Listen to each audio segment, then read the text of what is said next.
మిత్రదేశాలైన America, Israel అధినేతల అభిప్రాయ భేదాలు మునుపెన్నడూ లేని స్థాయికి చేరాయి. ఒకప్పుడు గొప్ప స్నేహితుల్లా మెలిగిన ట్రంప్, నెతన్యాహు మధ్య ఇప్పుడు దూరం పెరిగిపోయింది. ఏ యుద్ధమైతే ఇరువురిని అత్యంత దగ్గర చేసిందో అదే యుద్ధ విరమణ వారి మధ్య విభేదాలకు దారితీసింది. ఇజ్రాయెల్ ప్రధాని నెతన్యాహును మంచి మిత్రుడిగా పేర్కొన్న ట్రంపే పిచ్చివాడిగా సంబోధించే స్థాయిలో వారి స్నేహం చెడిపోయిందని విశ్లేషకులు చెబుతున్నారు. అత్యంత సన్నిహిత మిత్రుడిగా ఉన్న అమెరికా అధ్యక్షుడు డొనాల్డ్ ట్రంప్, ఇజ్రాయెల్ ప్రధాని బెంజమిన్ నెతన్యాహు మధ్య ఇరాన్ శాంతి ఒప్పందం అగ్గిరాజేసింది. ఇరాన్తో అమెరికా కుదుర్చుకున్న తాజా ఒప్పందంపై నెతన్యాహు తీవ్ర అసంతృప్తితో ఉన్నారని, ఈ పరిణామంతో ట్రంప్, నెతన్యాహు మధ్య సంబంధాలు పూర్తిగా దెబ్బతిన్నాయని ఫైనాన్షియల్ టైమ్స్ కథనాన్ని ప్రచురించింది. గతేడాది అమెరికా అధ్యక్షుడు డొనాల్డ్ ట్రంప్తో ఇజ్రాయెల్ ప్రధాని బెంజమిన్ నెతన్యాహు మాట్లాడుతూ వైట్ హౌస్ లో ఇజ్రాయెల్ కు దొరికిన అత్యుత్తమ స్నేహితుడు మీరే అని ప్రశంసించారు. తీరా ఇప్పుడు ఇరాన్తో యుద్ధ విరమణ ఒప్పందం ఖరారు చేసిన ట్రంప్, ఏ ఇతర అమెరికా నాయకుడు బహిరంగంగా ఉపయోగించడానికి సాహసించని కఠినమైన పదజాలంతో నెతన్యాహుపై విరుచుకుపడుతున్నారు. ఇరాన్తో ఒప్పందం సమయంలో లెబనాన్లోని బీరూట్ పై ఇజ్రాయెల్ దాడి చేయడంపై ట్రంప్ మండిపడ్డారు. నెతన్యాహును పిచ్చివాడుగా అభివర్ణించారు.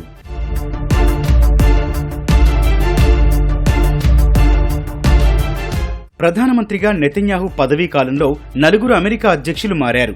ఏదో ఒక సమయంలో ఆయన వారందరినీ అసహనానికి గురిచేశారు. కానీ నెతన్యాహుతో కలిసి యుద్ధాన్ని ప్రారంభించిన ట్రంప్ విమర్శించిన స్థాయిలో ఎవరూ బహిరంగంగా తమ అసంతృప్తిని వ్యక్తం చేయలేదు. నెతన్యాహును పిచ్చివాడిగా సంబోధించిన ట్రంప్, ఆయన వైట్ హౌస్ నుంచి ఆదేశాలు మాత్రమే తీసుకుంటారని చెప్పుకొచ్చారు. తర్వాత ఇరాన్తో ఒప్పందం కుదరబోతున్న సమయంలో బీరూట్ పై దాడికి ఆదేశించినందుకు నెతన్యాహుపై మండిపడ్డారు. లెబనాన్లో చాలా మందిని ఇజ్రాయెల్ చంపుతోందని విమర్శించారు. హెజ్బొల్లాను తుదముట్టించే పనిని సిరియాకు అప్పగించాలని ఫ్రాన్స్ లో G7 సమావేశం సందర్భంగా సూచించారు. నెతన్యాహు ఇటీవల చర్యల పట్ల తాను అసంతృప్తితో ఉన్నానని ఆయనకే చెప్పినట్లు తెలిపారు. అమెరికా లేకపోతే ఇజ్రాయెల్ ఉండేది కాదని ట్రంప్ అన్నారు. ఎందుకంటే తాను చేసిన పనులు చేయడానికి ఏ ఇతర అధ్యక్షుడు ఇష్టపడలేదన్నారు. నెతన్యాహుతో తనకు గొప్ప సంబంధం ఉందంటూనే ఇప్పుడు లెబనాన్ విషయంలో ఆయన మరింత బాధ్యతాయుతంగా వ్యవహరించాలని సూచించారు.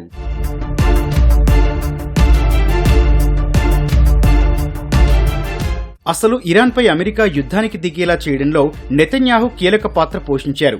ఆపరేషన్ ఎపిక్ ఫ్యూరీ ద్వారా ఇరాన్ అగ్రనాయకత్వాన్ని దెబ్బతీస్తే అక్కడి ప్రజలే తిరుగుబాటు చేసి ఇరాన్ ప్రభుత్వాన్ని కూల్చేస్తారని నెతన్యాహు ట్రంప్ను రెచ్చగొట్టారు. తద్వారా ఇరాన్లో అధికార మార్పిడి జరిగిపోతుందని ఆశించారు. కానీ వారి వ్యూహం పూర్తిగా బెడిసికొట్టింది.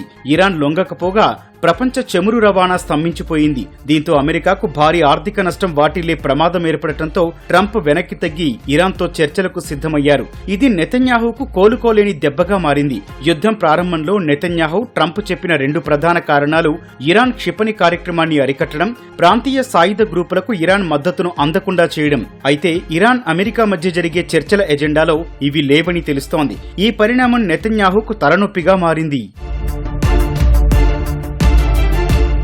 ఇరాన్తో యుద్ధం కారణంగా అమెరికా రాజకీయాల్లోనూ పెద్ద మార్పు వచ్చింది. ఇరాన్పై కఠినంగా వ్యవహరించాలని కోరిన అమెరికా విదేశాంగ మంత్రి మార్కో రూబియో వంటి నేతల మాట చెల్లకుండా పోయింది. అమెరికాకు నష్టం కలిగించే ఏ యుద్ధంలోనూ తలదూర్చవద్దని భావించే ఉపాధ్యక్షుడు జేడీ వాన్స్ అమెరికా ఫస్ట్ వ్యూహానికే ట్రంప్ మొగ్గు చూపారు. ట్రంప్ అనుకూల వర్గం కూడా ఇరాన్ ఒప్పందాన్ని సమర్థిస్తోంది. ఒకప్పుడు బరాక్ ఒబామా చేసిన ఇరాన్ ఒప్పందాన్ని తీవ్రంగా వ్యతిరేకించిన ట్రంప్ ఇప్పుడు అంతకంటే తక్కువ నిబంధనలతో ఇరాన్తో చేతులు కలపడం ఇజ్రాయెల్కు మింగుడు పడటం లేదు. బరాక్ ఒబామా, జో బైడెన్ పాలనలో తరచుగా అమెరికాతో విభేదించిన నెతన్యాహు ట్రంప్తో వ్యవహరించడంలో తనకు చాలా నేర్పు ఉందని ఇన్నాళ్లు ఇజ్రాయెల్ ప్రజలకు చెప్పుకుంటూ వచ్చారు. ఇప్పుడు పరిస్థితి మారిపోయింది. జూన్ 17న జెరూసలేంలో జరిగిన విలేకరుల సమావేశంలో నెతన్యాహు మాట్లాడుతూ తనకు, ట్రంప్నకు కొన్ని అభిప్రాయ భేదాలు ఉన్నాయని అంగీకరించారు.